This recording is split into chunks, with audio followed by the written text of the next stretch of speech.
l'amélioration de paramètres fondamentaux de l'économie congolaise, obtenue grâce au train des réformes économiques lancé par le gouvernement depuis 2001, c'est-à-dire au sortir d'une longue période de conflits armés et de fragilisation des capacités institutionnelles nationales, a permis à la République démocratique du Congo d'être éligible à l'initiative Pays pauvres très endettés. Donc depuis la reprise de cette coopération structurelle, je peux dire que l'aide publique au développement, qui joue un rôle essentiel dans les financements des programmes de développement de la RDC, s'élève à près de 2 milliards de dollars et représente quasiment la moitié du budget de l'État. Dans le cadre de son engagement à mettre en œuvre le principe de la déclaration de Paris et devant les exigences d'une gestion des finances publiques axée sur les résultats, le gouvernement congolais avait décidé de moderniser sa première base de données. Et donc, grâce à l'appui de plusieurs bailleurs de fonds, notamment le PNUD, la Belgique, la Banque mondiale, l'Union européenne, ainsi que notre partenaire technique Development Gateway, le gouvernement a mis en place un nouveau système appelé la plateforme de gestion de l'aide des investissements.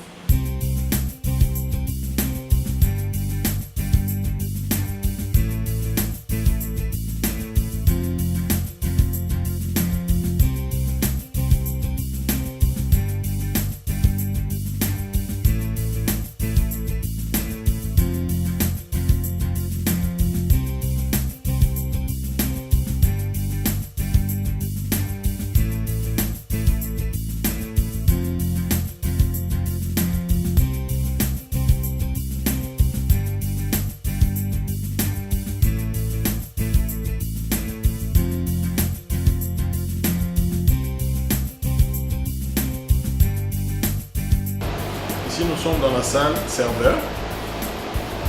Je peux vous montrer nos différentes machines que nous avons. Nous avons notre serveur principal qui est là. Et celui-là, c'est le serveur backup. Au cas où 1, 2, 7, on bascule sur l'autre.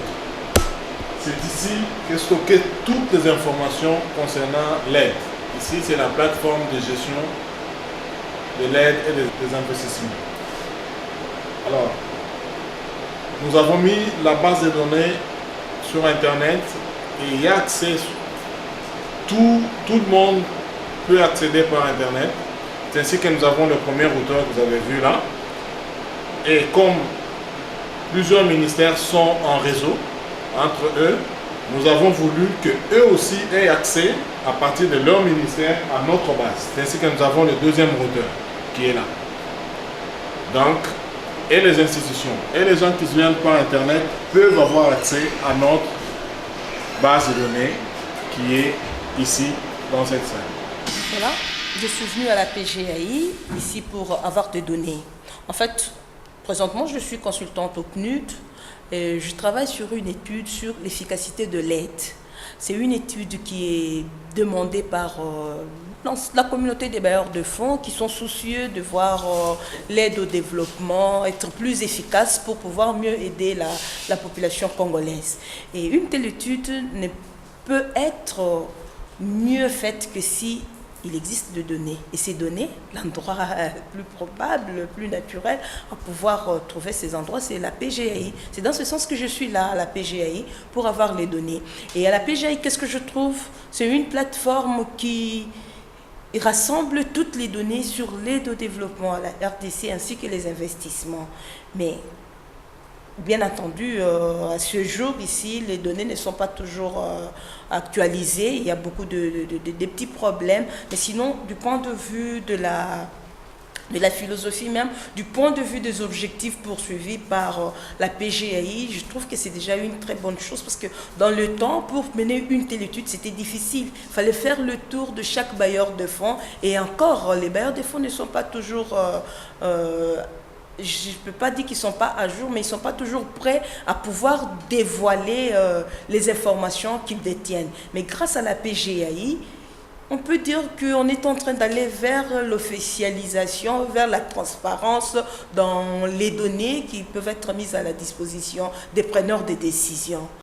Nous sommes de la direction des études macroéconomiques et dans le cadre d'une requête du gouvernement vis-à-vis de la Banque mondiale, nous avons fait en collaboration avec la Banque mondiale, et nous avons reconstitué en fait les comptes macroéconomiques pour l'année 2006, 2007 et 2008 pour les 11 provinces de la République. Et dans ce cadre-là, nous avions eu à utiliser les données de la PGAI, notamment pour reconstituer les comptes des tableaux, le compte des tableaux des opérations financières de chaque province. L'aide reçue par province, les dons reçus par province, etc.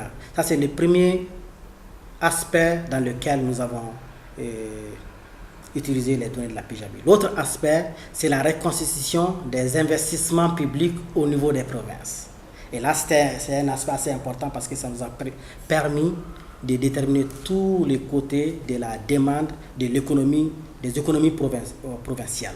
Nous sommes de la direction de la planification régionale et nous sommes tout récemment en charge de l'élaboration des plans quinquennaux de développement en province. Et les informations que la PGAI nous offre par rapport aux investissements publics, la répartition par secteur et par zone d'intervention de tous les financements de bailleurs de fonds nous permet effectivement d'avoir une idée sur les transferts entrants qui sont importants par province et qui sont aussi donc divisés entre les différents secteurs. C'est des informations qui sont très importantes et très stratégiques et qui seront prises en compte dans l'élaboration de ces plans quinquennaux de développement. Ici, nous sommes à la direction de programmation et budgétisation au ministère du Plan. Cette direction est chargée de l'élaboration du budget en capital. Et donc, comme vous le savez, le budget comprend deux parties. Il y a la partie recettes et la partie dépenses. Sur la partie recettes, comme il y a une partie de l'aide extérieure qui doit être intégrée dans le budget, donc nous recourons à la PGAI qui nous transmet des données fiables. Sur base de ces données-là, nous élaborons notre budget et nous communiquons l'information au ministère du Budget.